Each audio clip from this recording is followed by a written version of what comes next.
Imaginem só, por um momento, um mundo onde os primeiros navios a dar a volta ao globo não eram caravelas portuguesas ou espanholas, mas sim gigantescos juncos chineses. Um mundo onde a América talvez fosse descoberta por navegadores do Oriente. E o mapa global que conhecemos hoje seria completamente diferente. Parece ficção científica, mas essa realidade esteve muito, muito perto de acontecer. No século XV, a China era, sem sombra de dúvida, a maior superpotência naval do planeta. Sua frota era algo que a Europa só conseguiria igualar séculos depois. E então, no auge do seu poder, a China fez algo impensável.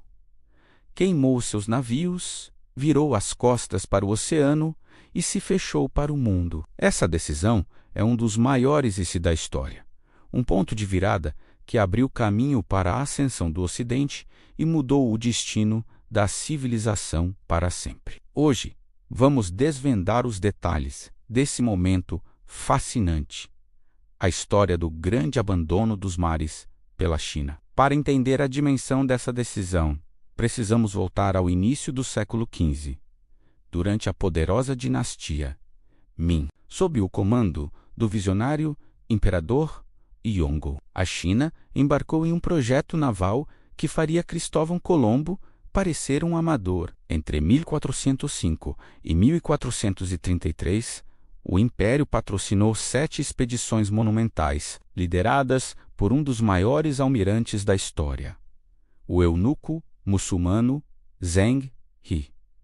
As frotas que ele comandava eram conhecidas como as Frotas do Tesouro, e o nome não era um exagero. Estamos falando de expedições com quase 300 navios e mais de 27.000 homens, entre marinheiros, soldados, médicos e tradutores. A Europa, na mesma época, mal conseguia reunir algumas dezenas de navios para uma única viagem. O carro-chefe dessa armada era o lendário Baochuan, ou navio do tesouro. Essas embarcações eram colossos flutuantes. Estima-se que medissem cerca de 120 metros de comprimento. Para colocar isso em perspectiva, a Santa Maria, o maior navio da frota de Colombo, tinha pouco mais de 30 metros, ou seja, um único navio do tesouro chinês era 4 vezes maior. Essas eram verdadeiras cidades flutuantes, capazes de transportar toneladas de mercadorias,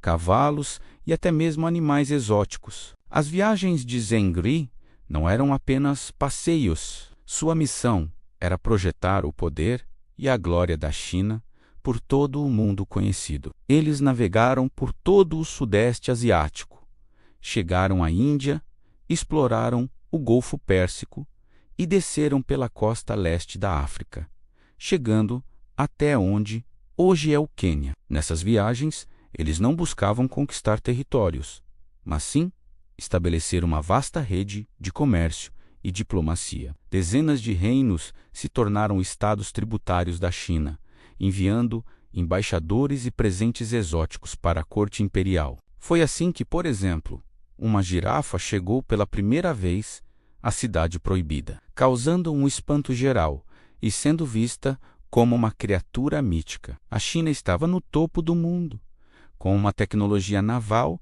e um alcance global que ninguém podia igualar. O futuro parecia pertencer ao dragão. Mas então, em 1433, tudo mudou. Após a 7ª e última expedição, a China tomou a decisão chocante de encerrar para sempre seu programa de exploração marítima. Por quê? Por que uma nação, no auge de seu poder naval, desistiria de forma tão abrupta de dominar os oceanos? A resposta não é simples. Foi uma combinação de fatores políticos, econômicos e ideológicos. O primeiro grande fator foi uma intensa luta de poder dentro da própria corte imperial. De um lado, tínhamos os eunucos, como o próprio Zheng He, que eram próximos do imperador. Favoreciam a expansão, o comércio e o contato com o mundo exterior. Do outro lado, estava a elite de letrados confucionistas, os burocratas que administravam o império. Essa facção era profundamente conservadora. Eles acreditavam que a verdadeira força da China vinha da agricultura e da harmonia social interna. Para eles, as expedições marítimas eram uma distração cara, um desperdício de recursos e uma fonte de influências estrangeiras corruptoras. Com a morte do imperador Yonggou, o grande patrocinador das viagens, e logo depois do próprio Zheng He, os eunucos perderam seus maiores protetores. Os letrados confucionistas ganharam o controle da política e imediatamente começaram a sabotar o projeto naval.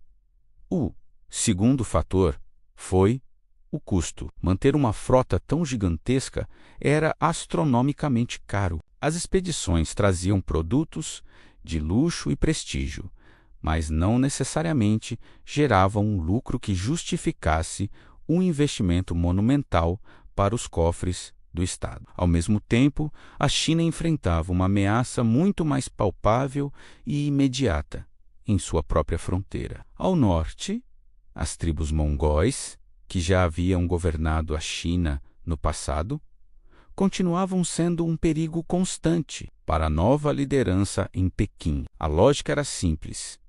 Por que gastar fortunas navegando em mares distantes quando o verdadeiro inimigo estava batendo à sua porta? O dinheiro, eles decidiram, seria muito mais bem gasto na reconstrução e fortificação da Grande Muralha, uma barreira física para proteger o coração do império. A defesa da terra se tornou mais importante que a exploração do mar. Finalmente, havia uma questão de ideologia e autossuficiência. A China se via como o reino do meio, o centro do universo. Na visão de seus governantes, eles já possuíam tudo o que era necessário para uma sociedade próspera e civilizada. O resto do mundo era habitado por bárbaros, que não tinham nada de valor a oferecer, exceto como vassalos que pagavam tributo. Essa mentalidade era o oposto completo da europeia. Portugal e Espanha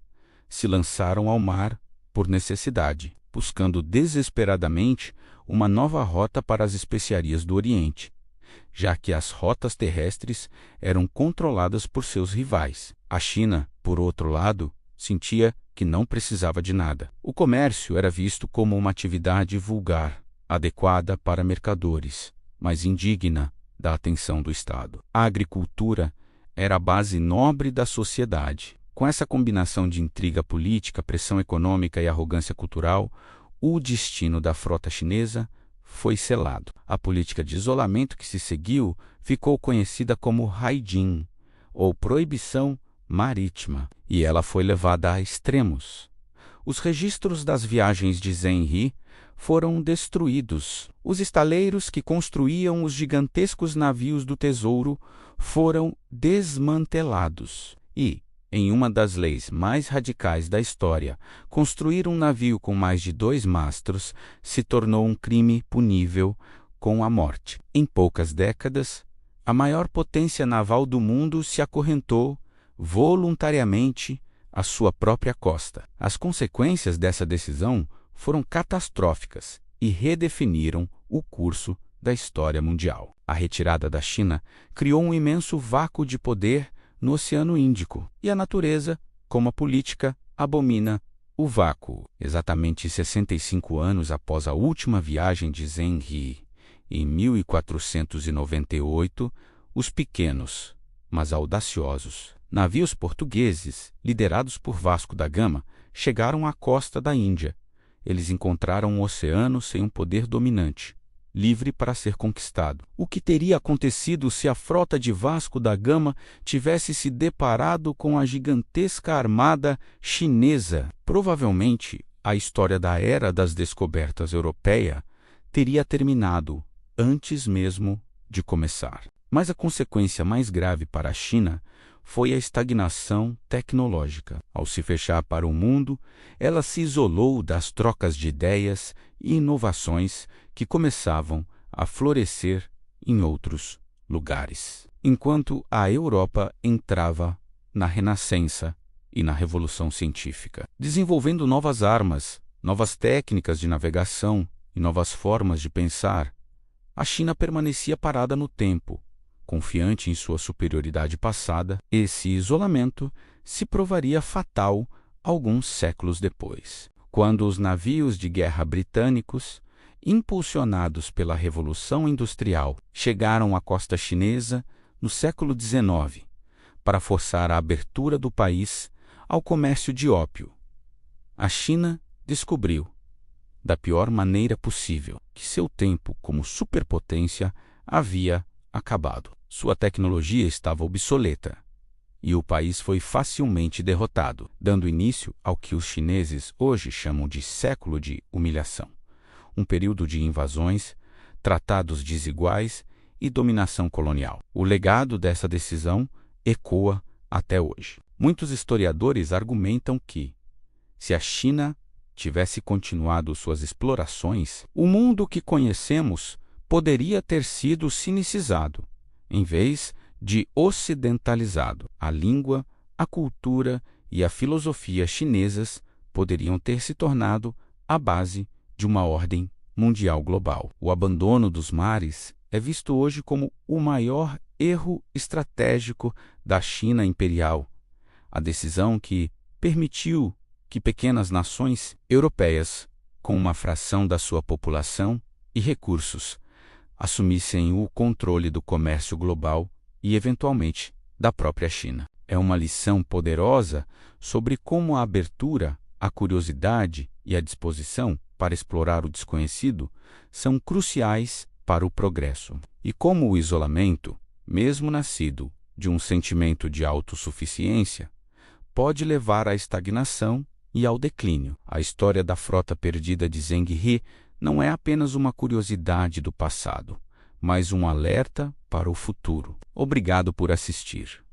E se você gostou dessa viagem pela história, não se esqueça de curtir, compartilhar e se inscrever no canal para mais conteúdos como este. Até a próxima!